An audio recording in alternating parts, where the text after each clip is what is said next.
Welcome students and my day parents. Telangana website 2026 counselling సంబంధించి MPC స్టూడెంట్స్కి first phase విషయంలో అందరికీ క్లారిటీ ఉంది. కానీ సెకండ్ ఫేజ్ నుంచి థర్డ్ ఫేజ్కి వెళ్ళే టైంలో టీసీ ఇవ్వాలి అనే కండిషన్ ఏదైతే ఉందో దీని ఉద్దేశం ఏంటి ఎవరికి క్లారిటీగా తెలియట్లేదు. టీసీ ఇస్తే మరి సెకండ్ ఫేజ్ నుంచి థర్డ్ ఫేజ్కి వెళ్ళొచ్చా, సెకండ్ ఫేజ్లో సీట్ క్యాన్సిల్ చేసుకుంటే థర్డ్ ఫేజ్ ఉంటుందా ఉండదా, ఇలా చాలా క్లారిఫికేషన్ మిస్ అవుతుంది. మీకు క్లారిటీగా అసలు ఈ టీసీ ఇవ్వాలి అనే కండిషన్ ఎందుకు పెట్టారు, టీసీ ఇవ్వకపోతే సీట్ ఎందుకు క్యాన్సిల్ చేస్తారు అనేది క్లియర్గా చెప్తాను. వీడియో స్కిప్ చేయకుండా చూడండి, లైక్ చేసి తప్పకుండా షేర్ చేయండి. కంప్లీట్ అప్డేట్ గైడెన్స్ కోసం ఛానల్ సబ్స్క్రైబ్ చేసుకొని ఫాలో కూడా చేయండి. సో ఇక్కడ క్లారిటీగా ఫస్ట్ ఫేజ్కి సంబంధించి మీకు సీట్ అలాట్ అవుతే జస్ట్ ఆన్లైన్లోనే ఫీ పేమెంట్ చేసి మీరు వెబ్సైట్లోనే సెల్ఫ్ రిపోర్టింగ్ చేస్తే చాలు, మీకు వచ్చిన సీటు మీకు కన్ఫర్మ్ అవుతుంది. కాలేజ్కి వెళ్ళాల్సిన అవసరం ఏమీ లేదు. ఇది ఫస్ట్ పాయింట్. ఇది అందరికీ క్లారిటీగా ఉంటుంది.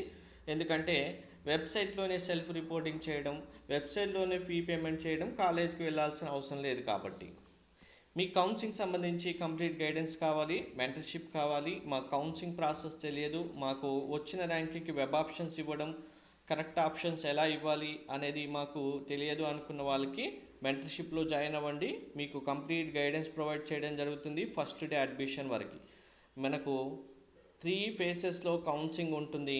ఎంపీసీ బైపీసీ స్టూడెంట్స్కైనా అన్ని ఫేసెస్ కంప్లీట్ అయిపోయి మీ ఫస్ట్ డే కాలేజ్కి వెళ్ళేంత వరకు కూడా మీకు కంప్లీట్ గైడెన్స్ ఈ మెంటర్షిప్లోనే ఉంటుంది. 1500 రూపీస్ డైరెక్ట్గా బ్యాంక్ అకౌంట్ పే చేసి వాట్సాప్కి స్క్రీన్ షాట్ పంపిస్తే మీరు మెంటర్షిప్లో జాయిన్ అవుతారు. సో ఇక్కడ సెకండ్ ఫేజ్ రూలు క్లారిటీగా వినండి. Physical reporting of the candidate allotted college after second phase mandatory. మీకు ఇప్పుడు సపోజ్ ఫస్ట్ ఫేజ్లో ఒక కాలేజీలో ఏ అనే కాలేజీలో సీట్ వచ్చింది, సెకండ్ ఫేజ్లో ఆప్షన్స్ ఇచ్చారు, బి అనే కాలేజీలో మీకు సీట్ వచ్చింది, లేదు సేమ్ ఏ అనే కాలేజీ మీది మీకు ఉండొచ్చు. సో సెకండ్ ఫేజ్లో ఫైనల్గా ఏ సీట్ అయితే మీకు అలాట్ అవుతుందో ఫస్ట్ ఈ కాలేజ్కి వెళ్ళి మీకు ఎందుకు టీసీ ఇవ్వమని చెప్తున్నారు అంటే, మాకు తెలంగాణ ఎంసెట్లోనే మంచి కాలేజీలో సీటు రావాలి, వచ్చిన కాలేజీలోనే మేము మా ర్యాంక్కి తగ్గట్టుగా ఏదొస్తుంది జాయిన్ అవుతామనుకున్న స్టూడెంట్స్కి బెనిఫిట్ చేయడం కోసమే ఈ కండిషన్ పెట్టారు.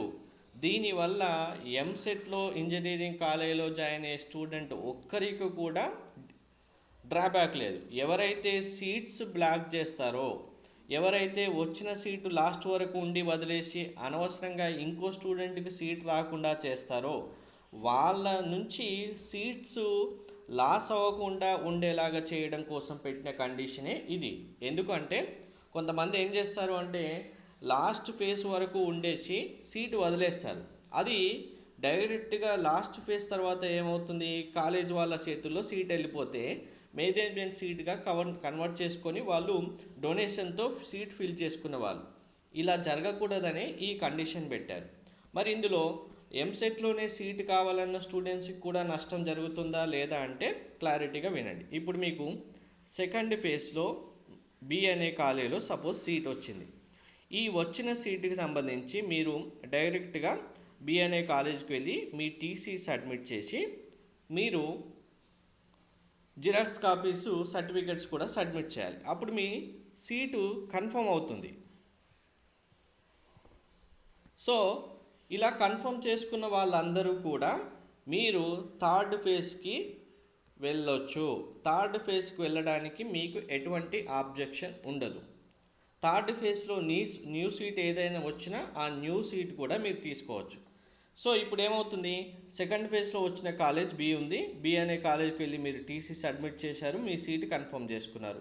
మీరు ఇప్పుడు థర్డ్ ఫేజ్లో బ్రహ్మాండంగా పార్టిసిపేట్ చేయొచ్చు, మీకు ఏ ప్రాబ్లం ఉండదు.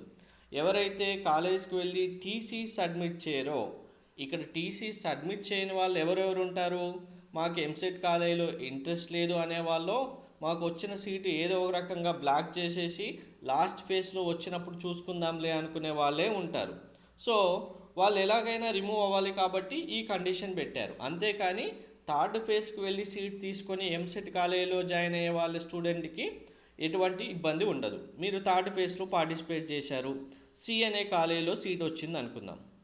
ఒకవేళ మీకు సేమ్ సీటు సెకండ్ ఫేజ్లో ఉన్న సీటు మీకే వస్తేనేమో డైరెక్ట్గా అదే కాలేజీకి వెళ్ళి జాయిన్ అవుతారు.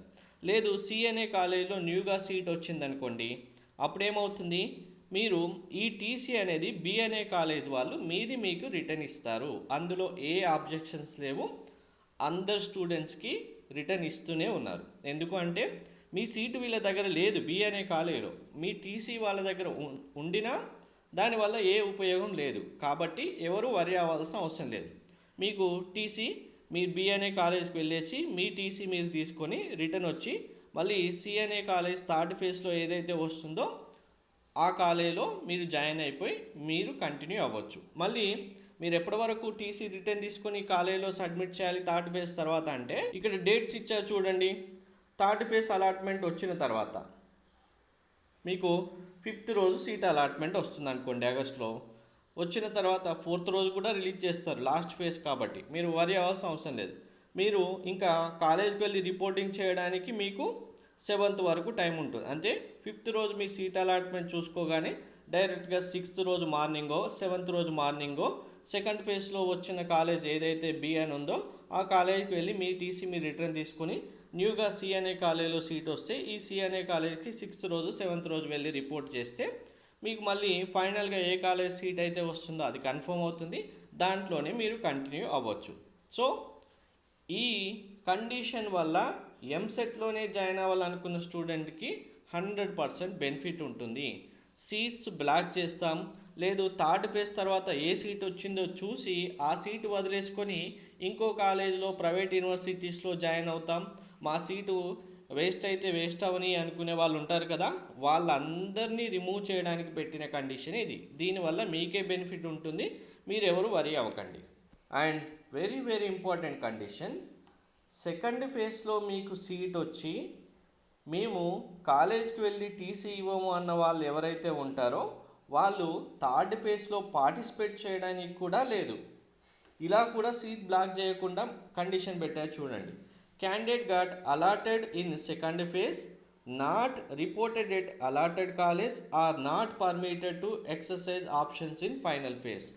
అంటే మీకు ఇప్పుడు సెకండ్ ఫేజ్లో బి అనే కాలేజీలో సీట్ వచ్చింది, మీరు ఎంసెట్లో కంటిన్యూ అవుతారా లేదా అనేది ఇక్కడే డిసైడ్ చేసుకొని వెళ్తానంటేనేమో బి అనే కాలేజ్కి వెళ్ళి టీసీ ఇచ్చి మళ్ళీ థర్డ్ ఫేజ్లో పార్టిసిపేట్ చేయాలి. థర్డ్ ఫేజ్లో మేము సెకండ్ ఫేజ్లో టీసీ ఇవ్వకుండా డైరెక్ట్గా పార్టిసిపేట్ చేస్తామంటే చేయనివ్వరు, ఆ అవైలబిలిటీ మీకు ఉండదు. కాబట్టి ఎవరైనా సరే ఇంకా ఇక్కడే డిసైడ్ చేసుకొని సీట్స్ బ్లాక్ చేసే వాళ్ళందరూ డ్రాప్ అయిపోతారు. కాబట్టి మాకు ఇక్కడే సీట్ కావాలనుకున్న స్టూడెంట్స్ అందరూ టీసీ ఇస్తారు. కాబట్టి థర్డ్ ఫేజ్లో మీకు మళ్ళీ మంచి సీట్స్ బ్లాక్ చేసినవన్నీ రిమూవ్ అవుతాయి. కాబట్టి మీకు మళ్ళీ థర్డ్ ఫేజ్లో మంచి సీటే వస్తుంది. సో ఎంసెట్లో లాస్ట్ ఫేజ్ వరకు కంపల్సరీగా కంటిన్యూ అవ్వాల్సిందే ప్రతి ఒక్కరు. Thank you.